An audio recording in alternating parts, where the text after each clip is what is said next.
کیا حال ہے بچوں؟ آپ لوگوں کو جیسے کہ معلوم ہے آج ہم پڑھیں گے کتاب موضوعات سے ایک ٹاپک، اور آج ہمارے ٹاپک کا نام ہے چاند کے دو ٹکڑے۔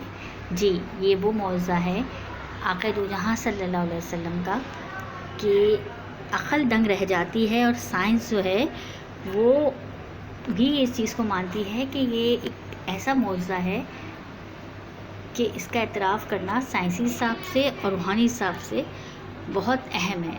تو اب ہم اس ٹاپک کی طرف آتے ہیں۔ ایک بار درود خضری پڑھ لیجئے، صلی اللہ تعالی علی حبیبہ محمد وسلم۔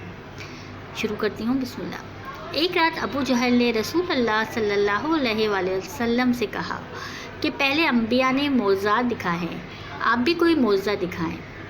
رسول اللہ صلی اللہ علیہ وآلہ وسلم نے فرمایا، کیا دیکھنا چاہتے ہو؟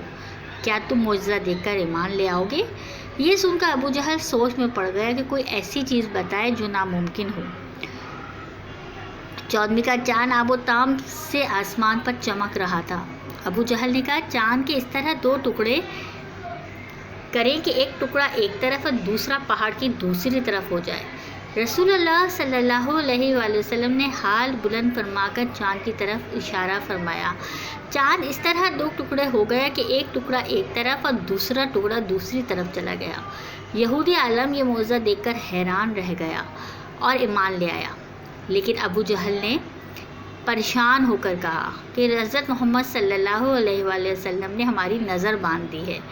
سیدنا حضور علیہ الصلوۃ والسلام نے ہاتھ بلند فرما کر شہادت کی انگلی سے دوبارہ اشارہ کیا تو چاند کے دو ٹکڑے دوبارہ آپس میں مل گئے۔ سبحان اللہ۔ بچوں، آپ لوگوں نے دیکھا کہ آخر دو جہاں صلی اللہ علیہ وسلم نے کس طرح سے اللہ کے حکم سے اس معجزے کو دکھایا اور چاند دو ٹکڑے ہو گیا۔ کہا جاتا ہے کہ چاند پر جادو نہیں کیا ہوتا، اور یہودی اور ابو جہل جو تھا وہ اس بات سے واقف تھا۔ اچھا بچوں، آپ لوگوں کو پتہ ہے کہ ابو جہل جو تھا وہ بہت پڑھا لکھا تھا، اس ٹائم کا وہ ایک قابل انسان مانا جاتا تھا، لیکن اس کو اللہ تبارک تعالیٰ نے اس کی بدبختی کی وجہ سے اور ایمان نہ لانے اور آخر تو جہاں حضرت محمد مصطفیٰ صلی اللہ علیہ وسلم کو جو اس نے اذیتیں پہنچائیں اس سے کوئی انکار نہیں کر سکتا کہ اس کو ابو جہل کا نام دیا گیا، یعنی ابو جہل ایک جاہل شخص کہا جا رہا ہے، تو اس کو جہالت کا نام دیا گیا اور وہ ایمان نہیں لایا، حالانکہ وہ پڑھا لکھا تھا، کیونکہ اس نے اپنی اندر شک جو تھا وہ بہت زیادہ داخل ہو گیا تھا اس کے اندر، اور وہ آخر دو جہاں سے محمد مصطفیٰ صلی اللہ علیہ وسلم کو پے در پہ اذیتیں دیتا رہا جب تک وہ رہا۔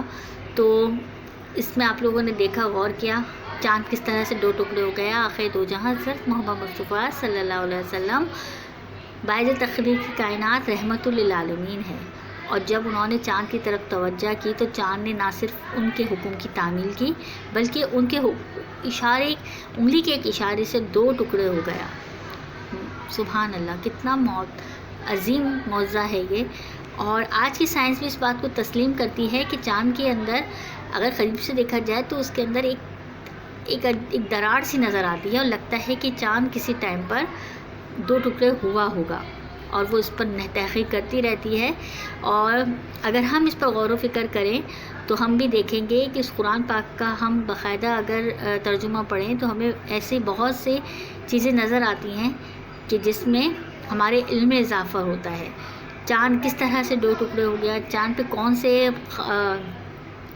قوانین ہیں، اصول ہیں جو ہوتے ہیں، آسمان کی طرف اگر ہم دیکھیں، غور کریں تو ہمارے غور و فکر کرنے سے ہمیں بہت سے ایسی راستے نظر آئیں گے جس سے ہمارا علم اور بڑھے گا، اور ہمارا اللہ تعالیٰ پر آخر دو جہاں صلی اللہ علیہ وسلم پہ مزید ایمان تازہ ہوگا۔ تو بچوں، آج آپ نے پڑھا، دیکھا اور غور کیجیے گا۔ اللہ تعالیٰ ہمیں مزید غور و فکر کرنے کی توفیق عطا فرمائے، اور اللہ تعالیٰ ہمیں ان لوگوں میں شامل کرے کہ جو بظاہر تو